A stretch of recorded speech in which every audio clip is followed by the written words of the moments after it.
African Political Thought, Part 8. It seems, in retrospect, just a very, very short time ago, when in 1960 Harold Macmillan travelled to South Africa and gave his famous Wind of Change speech, in which he said that a wind of change was sweeping the continent. And of course, this was a warning to the South African Parliament that they had to adapt to changing times, to the wind, or they would face immense difficulties in the future. The South African Parliament, of course, ignored what he had to say, but it was certainly prophetic that there was a wind of change. It was, in many respects, a very problematic wind of change. And what Macmillan was talking about was not only a wind of change that would manifest itself in the decolonization of former territories, particularly former British colonies. He was also talking about a new demeanour in international relations, one in which Britain would be less powerful than before, and one in which power would be replaced, he hoped, by British influence. And he had a very great deal of trust and hope in the intellectual influence of Great Britain. The same hope was manifest, for instance, in the decolonization of the Francophonie, the former French colonies. The French metropolitan government hoped that the new rulers would be sufficiently infused by all things French, and particularly by French philosophical habits, not to desert the motherland completely. The British had been significantly less adept in terms of their intellectual conquest of Africa, but hoped nevertheless that the intellectual imprint would continue to bind the former colonies to the metropole. Now, in fact, this proved to be highly problematic. And today we're going to have a brief look particularly at two African thinkers who struggled with the question of what to do with metropolitan thought, what to do with metropolitan language.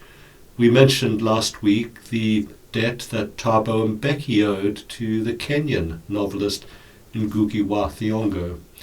And Ngugi wrote a pioneering, controversial, but extremely influential book called Decolonizing the Mind. It had an immense impact on Mbeki and on many other people. And in this book, Ngugi basically said that the habits of thought which were built into the habits of expression in the English language were such that even though politically free, the African subject was not intellectually free. To try to accomplish the project of freedom, Ngugi began to write his novels in Kikuyu, his own language. But in trying to do so, he himself had to face up to a number of problems. Firstly, of course, Kikuyu is not spoken by everybody, even in Kenya. It is a language among other languages. It is a language in Kenya that also has to compete not only with Kenyan languages, but regional languages like Swahili. So to what extent could authenticity actually reflect a new national experience? And to what extent could this kind of linguistic autonomy, this kind of linguistic independence, reflect only a factionalism within a new modern nationalism? Ngugi never completely answered that question, and he never really quite lost his penchant for expressing himself in structures of thought that were peculiarly influenced by the Western metropole. His great novel, Petals of Blood, even though this was published before Decolonizing the Mind, is structured according to the different parts of W.B. Yeats's poem about the beast slouching towards Bethlehem. It was influenced, therefore, by a Western poem, in this case an Irish poem of rebellion, but nevertheless Ngugi borrowed from an overseas expression.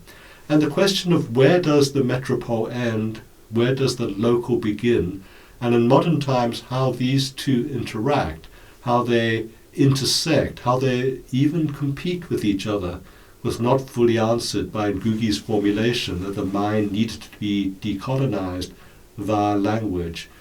In a way, someone who was much more successful in trying to confront this very problem was the Nigerian writer Wole Soyinka. Soyinka seems to have come from a very rebellious family in the sense that the great Nigerian fella was a close relative of his, but Soyinka was someone who was, like Ngugi, trained in the West, here in England. He was a literary person. He studied English literature. He was very involved in the literary and particularly the dramatic scene here in this country. For some years, Soyinka was involved as a director at the Royal Court Theatre in Chelsea. And as such, he became greatly familiar with the entire canon of modern English drama. The idea of being able to portray drama as something which represented the experiences of people inflected his novels, so that to a certain extent one of his early novels, The Interpreters, can almost be read as a piece of drama, a play, rewritten in novelesque form. What he was trying to do was to portray the speech of his protagonists and how this speech tried to grapple with the difficulties of modernity. And particularly in Nigeria, as it began its years of independence, entered civil war, entered a post-Civil War era of corruption and great difficulty with successive military governments, and particularly difficulties with a lack of transparency, a lack of honesty in government. The entire experience made Soyinka consider Africa, and particularly Nigeria, as being a running sore. How do you grapple with something that is essentially putrid in terms of its product, something that is putrid in terms of its artifact? So what he was trying to do in his writing was to express this great difficulty of transacting a new nation, of transacting a new state, of trying to do so through novels, through plays, and through poetry, and at the same time trying to grapple with his metropolitan inheritance and Anglophonic formation, and his attempt to recapture some sense of authenticity for his part of the continent that even so at that point in time was going through an extremely difficult period. Now, I think that in trying to marry all of these contradictory elements, he was more successful than Ngugi, who tried to isolate only one of these elements and to elevate them above all else. What you have in the opus of Soyinka, in his work in trying to represent a poetic voice that came from his own people, but in a sense also of modern critique of the modern nation state that has gone astray, and in particular in his attempt to represent the psychological condition of those who are caught up in this kind of contradictory modernity, despite all of the antique, despite all of the authentic reference points in Soyinka's work. What you have finally is a body of work which reflects a particular but very, very discernible, distinctive modernity which speaks to an African voice which deservedly won the Nobel Prize for Literature.